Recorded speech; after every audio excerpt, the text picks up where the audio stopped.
पण काय म्हणतात तुकोबर आहे, नलगे मुक्ती. मुक्ती का नको म्हणतात माहितीये काय? समुद्र आहे समुद्र, त्या समुद्रामध्ये मीठ ज्या वेळेला समुद्रातलं जे मीठ असतं, मीठ बाजूला येतं, बरोबर आहे, मीठ बाजूला राहतं. हे मीठ आहे जे समुद्र आहे, बरोबर आहे. पण हे मीठ जर समुद्रात टाकलं तर त्या मिठाचं अस्तित्व राहतं का हो?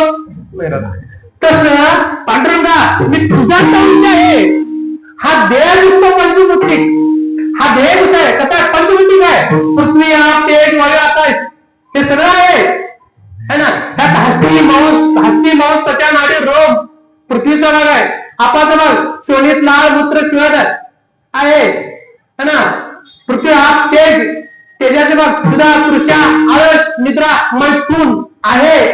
पृथ्वी आप तेज वायू चलन वळण प्रसारण निरोधन आकुंचन आहे. इथं आकाश काम क्रोध शोक मोह भय आहे. इथं सगळं आहे. हा 25 स्थूळाचा हा स्थूळाचा आहे देह, स्थूळाचा देह आहे. क्षेत्रातले 13वा अध्याय मौलीने मांडल्यावर हा स्थूळाचा देह दिसतो.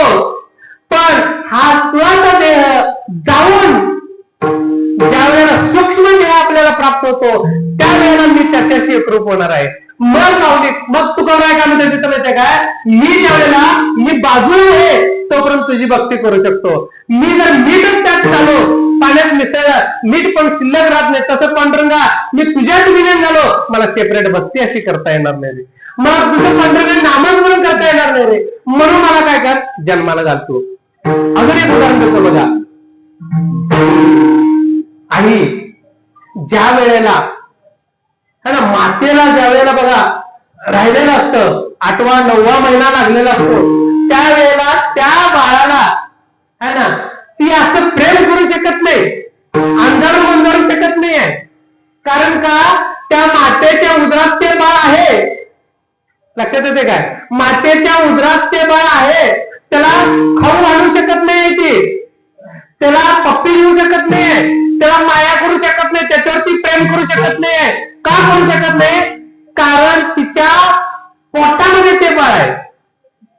नव्हे, तिच्याशीच संलग्न आहे ते बाळ.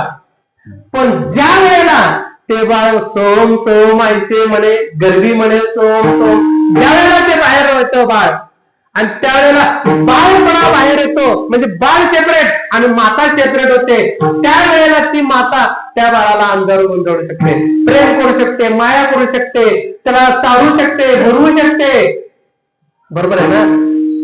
पण ज्या वेळेला ते बाळ एकरूप होत तोपर्यंत ते काही करू शकले नाही. तसं देवा मी तुझ्याशी एकरूप झालं तर मी काही करू शकणार नाही, मी भक्ती करू शकणार नाही, मी नामस्मरण करू शकणार नाही, मला तुझी ओळख घेता येणार नाही देवा. म्हणून मला काय कर, खुशाल जन्माला घाल.